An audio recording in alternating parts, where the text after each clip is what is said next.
Júlio Sacracenda, que vai aí nos contar a sua primeira experiência, se apresentando primeiramente. Vamos lá. Pois é, pessoal. Eu me atrasei um pouquinho para variar, tive problemas aqui com os aparelhos, mas um prazer estar aqui novamente com os meus colegas, meus amigos. Tem sido uma honra e um prazer trabalhar com vocês nesse projeto, e é também uma honra receber todas essas pessoas que estão aqui nos prestigiando, querendo aprender junto com a gente, porque isso aqui é uma troca, né, mais do que ensinamentos, é uma troca mesmo, porque depois a gente vai olhar as perguntas de vocês, os comentários, vamos tentar responder algumas perguntas hoje, né? E a gente acabou por escolher esse tema de nossas primeiras projeções, porque a gente sabe que grande parte das pessoas que estão aqui estão mais ou menos nessa fase de ter as suas primeiras projeções ou de estarem buscando ter as suas primeiras projeções. E quando a gente relata as nossas próprias, isso acaba jogando algumas luzes, né, e estimulando. Eu me lembro que, no meu começo, eu era muito estimulado pelos relatos que eu lia. Então, eu vou relatar aqui como é que foi mais ou menos o começo da minha trajetória com isso. Eu comecei a me projetar lucidamente mesmo, foi no começo da adolescência. Mas, depois de algum tempo, eu acabei por me recordar que algumas experiências minhas, já da infância, já eram provavelmente projeções conscientes, mas com pouco grau de consciência e que eu não reconhecia como tal, porque era uma criança, não tinha informação. Eu me lembro, por exemplo, que quando eu era menino bem pequeno, eu ficava deitado perto dos meus pais no sofá, encostado assim, com a mão com o queixo nas mãos, assistindo a televisão lá na frente. Aí você está lá deitado, criança, junto com os pais, assistindo a novela, o Jornal Nacional, sei lá o que estava passando, e ficava relaxado, né? Daí a pouco eu sentia como se meu rosto estivesse muito perto da tela da televisão. Eu achava aquilo estranho. Aí depois, lá em seguida, eu estava longe de novo, lá onde era a minha posição normal. Depois, daí a pouco, eu estava de novo lá com a cara bem pertinho da televisão. E ficava oscilando assim, algumas vezes ao longo da noite, enquanto não caía no sono e meus pais me levavam para dormir na cama. Isso, naturalmente, já era uma experiência de exteriorização do corpo extrafísico, só que com pouca lucidez e pouca compreensão. Mas a minha experiência mais intensamente lúcida mesmo foi se dar lá para o começo da adolescência, quando eu comecei a passar por uma experiência que muitos aqui vão reconhecer, que é aquela situação que eu me referi há poucos instantes, quando você, no meio da noite ou de manhã cedo, por exemplo, acorda, mas não consegue mexer o seu corpo, fica com o corpo rígido, e você não consegue de jeito nenhum, você tenta de todo jeito mexer o corpo e não consegue. Você, muitas vezes, está percebendo o quarto como se você tivesse de olhos abertos, né? E aí vem toda aquela série de condicionamentos que você fica pensando, nossa senhora, será que eu morri?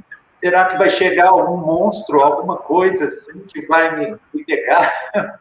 Esse tipo de coisa, que dá uma angústia danada. E você ali tentando sair daquela situação, até que finalmente você acordava num susto com o coração disparado e aquela falta de compreensão do que estava acontecendo, né? Outra coisa que acontecia muito nessa fase, ali pelos 13 anos, 14 anos, até os 15 anos, mais ou menos, era eu acordar também, de repente, no meio da noite, ou sobretudo de manhã cedo, com um barulho dentro da cabeça. Eu, de novo, naquela situação, corpo duro, sem conseguir me mexer, e sentindo uma espécie de tremor elétrico, uma espécie de eletricidade passando pelo corpo todo, e dentro da cabeça começava um ruído agudo, muito agudo, que ia aumentando a intensidade cada vez mais, até chegar num nível assim que eu falava, meu Deus do céu, isso deve ser um aneurisma, vai explodir aqui dentro da minha cabeça, eu vou morrer aqui. Aí eu tentava de todo jeito conseguir acordar. E até que, de novo, acordava exausto e receoso. Né? Foi mais ou menos nessa época que me caiu às mãos o livro de Robert Monroe, onde ele explicava que isso, na verdade, era o tal, aquilo que depois nós viemos a chamar de ruídos intracranianos, esse ruído da cabeça, que é, na verdade, o ruído da vibração da glândula pineal, sobretudo, que, se alimentando da energia potencial disponível, vai aumentando o seu padrão de vibração e vai possibilitando, inclusive, a percepção extrafísica, que é comum nesse estado de desassociação. E aquele tremor que a gente percebe, com a sensação de eletricidade e dolor, é o famoso estado vibracional, também característico do momento que precede a decolagem do psicossoma, do corpo astral. O Robert Monroe explicava que não era preciso ter medo, porque quando aquele ruído chegasse à culminância, você naturalmente voltaria do corpo físico. Aí eu criei coragem e resolvi testar, para ver se era verdade. Vamos, seja o que Deus quiser. Quando aconteceu de novo, primeira vez que aconteceu de novo, lavei o ruído de novo, amedrontador, até que finalmente eu rolei para fora do corpo físico, em câmera lenta, e percebi que o cara estava falando a verdade. Só que nesse momento que eu consegui levantar-me do corpo, a minha percepção em torno era um tanto difusa, meio nublada, eu não conseguia sintonizar a percepção visual direito, aquilo me dava uma aflição. Então eu costumava, isso aconteceu várias vezes, antes de eu controlar a situação melhor. Então, quando acontecia isso, e eu saía nesse estado assim, de baixa percepção, baixa acuidade perceptiva, eu saía pela casa com a intenção de tentar chamar alguém para ir lá e acordar meu corpo, para eu poder voltar ao meu estado confortável, normal. Né?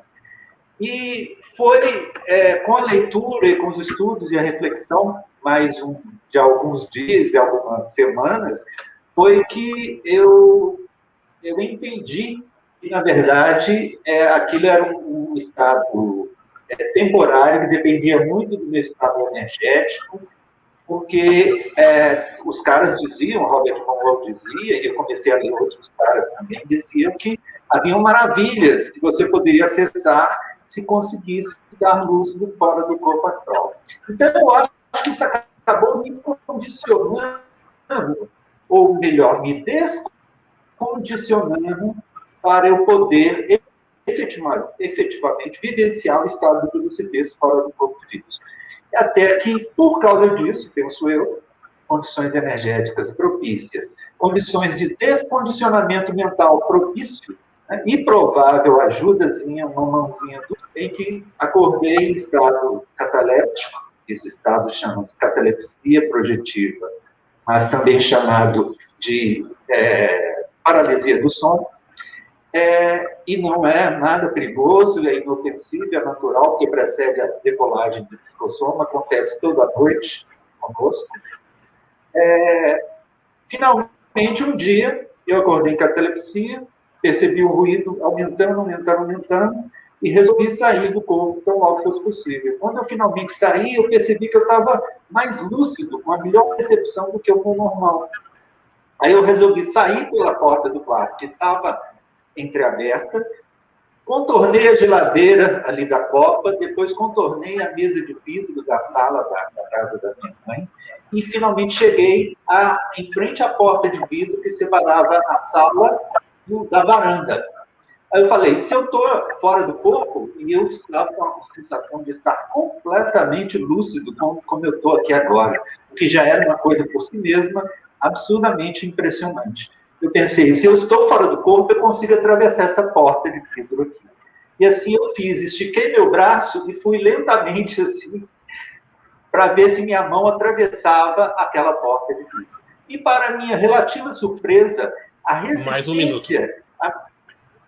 A pouca resistência que aquela porta impôs à minha mão, facilmente foi vencida pelo avançar da minha mão. me deu a sensação táctil, como se eu estivesse atravessando uma espécie de cortina muito tênue, mas facilmente atravessável. Aí eu atravessei todo assim, pouco a pouco, até que meu corpo todo atravessou, e eu fiquei diante do mármore da janela da casa da minha mãe, e convicto de que eu, sem dúvida, estava fora do corpo, resolvi subir em cima do mármore e saltar para lá para fora. E assim eu fiz, saltei corajosamente e fui livre, leve, solto sobre as árvores, as casas da minha vizinhança, com a sensação de euforia tão grande que só quem vivencia essa experiência pode saber do que eu estou falando quando eu falo dessa euforia extrafísica de se sentir livre no ar e absurdamente consciente no plano extrafísico. Essa foi a experiência inicial mais marcante, a ela se seguiram diversas outras, e aqui estamos tentando ver se a gente consegue ajudar vocês a terem as mesmas experiências. Certo, Júlio. Muito obrigado. Me identifiquei muito com as tuas experiências. Alguém gostaria de tecer algum comentário?